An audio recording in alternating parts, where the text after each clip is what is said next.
নমস্কার বন্ধুরা, ঝর্ণা কিচেন সবাইকে স্বাগত। আশা করি সবাই ভালো আছেন। আজকে আরেকটি রেসিপি নিয়ে আসছি। আজকে আমরা তৈরি করব ডিমের অমলেট কালিয়া। আমরা এখানে 5টি ডিম নিয়েছি। আমরা এখানে 1 কাপ পরিমাণের মতো পেঁয়াজ শিলপাটায় বেটে নিয়েছি।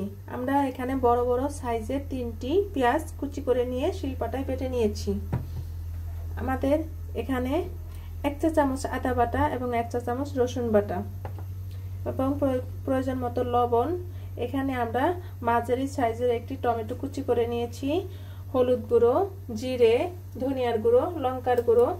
এখানে আমরা নিয়েছি 5টি ছোট ছোট সাইজের এলাচ এবং 2টি দারুচিনি এবং ছোট ছোট 5টি গোলমরিচ শিলপাটায় তেলে ভেজে নিয়েছি, বেটে নিয়েছি। এবং এখানে আমরা 1 চা চামচ পরিমাণের মতো জিরে তেলে শিলপাটায় বেটে নিয়েছি। আপনারা অবশ্যই শিলপাটায় বেটে রান্না করলে টেস্টটা দ্বিগুণ বেড়ে যায়।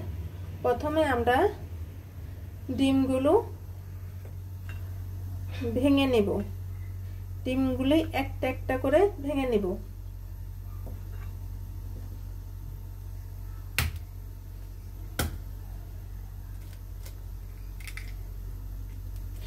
এভাবে কুসুমটা ভাঙা যাবে না, এভাবে বাটিতে আলাদা আলাদা করে একটি একটি করে দিয়ে দিতে হবে।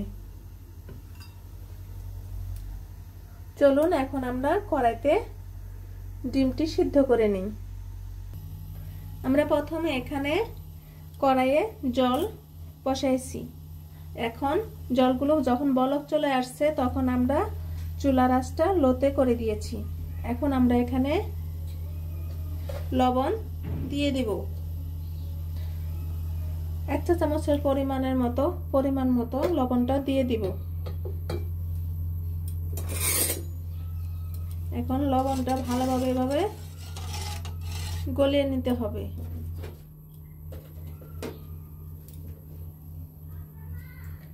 এখন ডিমটা এর মাঝে দিয়ে দিতে হবে।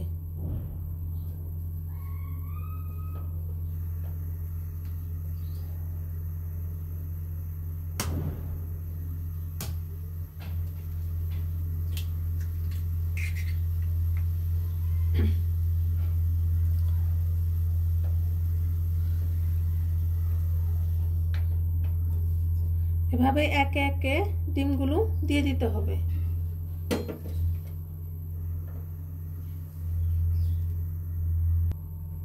এখন আমরা ডিমগুলো আস্তে আস্তে তুলে নেব।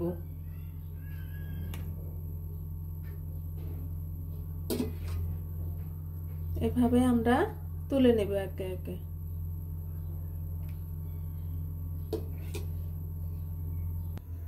দেখুন বন্ধুরা, আমাদের অমলেটটি হয়ে গিয়েছে। এখন আমরা কড়াইতে তেল দিয়ে দিব। দেখতে যেমন সুন্দর, খেতেও অনেক টেস্টি হয়েছে। আপনারা অবশ্যই এভাবে বাসায় তৈরি করে খাবেন এবং প্লিজ একটি সাবস্ক্রাইব করে দিবেন এবং একটি লাইক করে দিবেন। আপনারা আমার পাশে থাকবেন। আমাদের কড়াইটি গরম হয়ে গিয়েছে। এখন আমরা 3 টেবিল পরিমাণের মতো আমরা তেল দিয়ে দিব।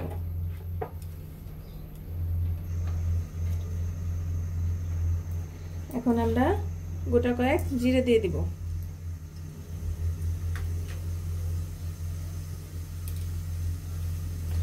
জিরাগুলো ভাজা ভাজা করে নিতে হবে। আমাদের জিরাগুলো ব্রাউন কালার চলে আসছে। এখন আমরা একে একে পেঁয়াজ বাটাগুলো দিয়ে দিব। আমাদের পেঁয়াজগুলো এখন দিয়ে দিয়েছি। এখন আমরা পরিমাণ মতো লবণ দিয়ে দিব। আপনারা অবশ্যই লবণটা চেক করে দেখবেন।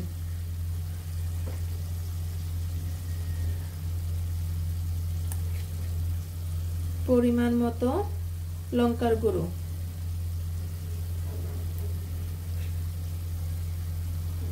আধা চা চামচ পরিমাণের মতো ধনিয়ার গুঁড়ো, লঙ্কার গুঁড়োটা আপনি যে যেমন ঝাল খায় ঠিক সেরকম লঙ্কার গুঁড়োটা দিয়ে দিবেন। আমরা এখানে আধা চা চামচ পরিমাণের মতো হলুদ গুঁড়ো দিয়ে দিয়েছি।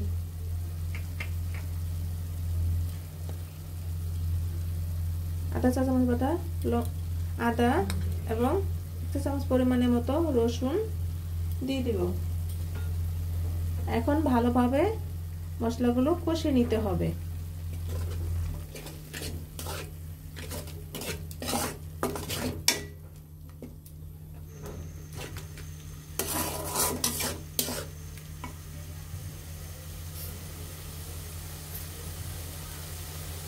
একটু জল দিয়ে দিতে হবে যাতে মশলাটা পুড়ে না যায়। এখন ভালোভাবে কষিয়ে নিতে হবে। এখন এর মাঝে আমরা টমেটোটা দিয়ে দিব। টমেটোটা ভালোভাবে মশলার সাথে কষিয়ে নিতে হবে। আপনারা মশলাটি ভালোভাবে ভেজে নিতে হবে, কারণ মশলাটা ভাজা ভাজা হয়ে গেলে আদা রসুনের কাঁচা ফ্লেভারটা চলে যাবে এবং টেস্টও বেড়ে যাবে। আপনারা শুধু এভাবে নাড়তেই থাকবেন। আমরা আর কিছুক্ষণ কষিয়ে নিব। দেখুন আমাদের মশলাটা কষানো হয়ে গিয়েছে, ভাজা ভাজা হয়ে গিয়েছে। এখন আমরা জল দিয়ে দিব।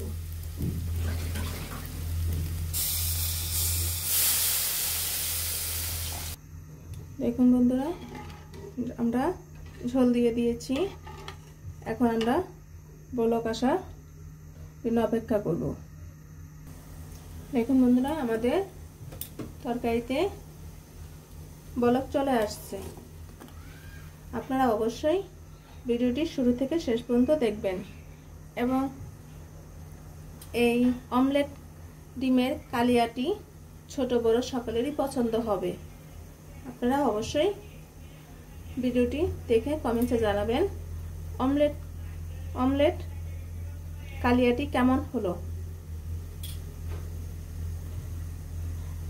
একবার যে খাবে অনায়াসে 1 প্লেট ভাত খেয়ে নেবে এবং হাত চেটে পুটে খাবে।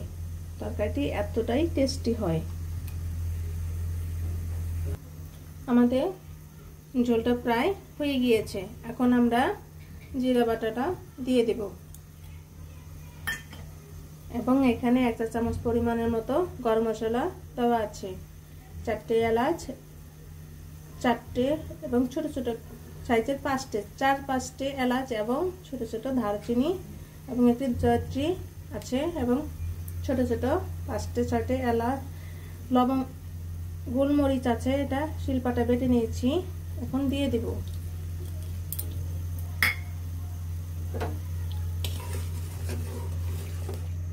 মশলাটা ভালোভাবে সিদ্ধ হলে আমরা অমলেটটি দিয়ে দিব। এখন আমরা অমলেটটি ডিমে দিয়ে দিব।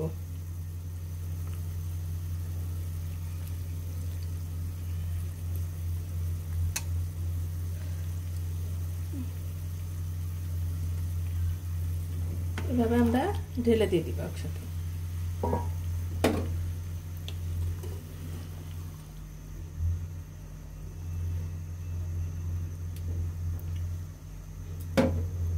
এভাবে কিছুক্ষণ সিদ্ধ হয়ে গেলে আমরা নামিয়ে নিব। আপনারা বন্ধুরা আধা চা চামচের পরিমাণের মতো হালকা চিনি দিয়ে দিবেন, তাহলে কালিয়ার টেস্টটা আরো দ্বিগুণ বেড়ে যাবে। দেখুন বন্ধুরা, আমাদের অমলেট কালিয়াটি তৈরি হয়ে গিয়েছে। এখন আমরা নামিয়ে নেব। বন্ধুরা, আমাদের তরকারিটি তৈরি হয়ে গিয়েছে। দেখুন ডিমের অমলেট কালিয়া। আপনারা অবশ্যই ভিডিওটি শুরু থেকে শেষ পর্যন্ত দেখবেন এবং ভিডিওটি কেমন হলো আপনারা অবশ্যই কমেন্টে জানাবেন। ভিডিওটি দেখার জন্য ধন্যবাদ। Thank you.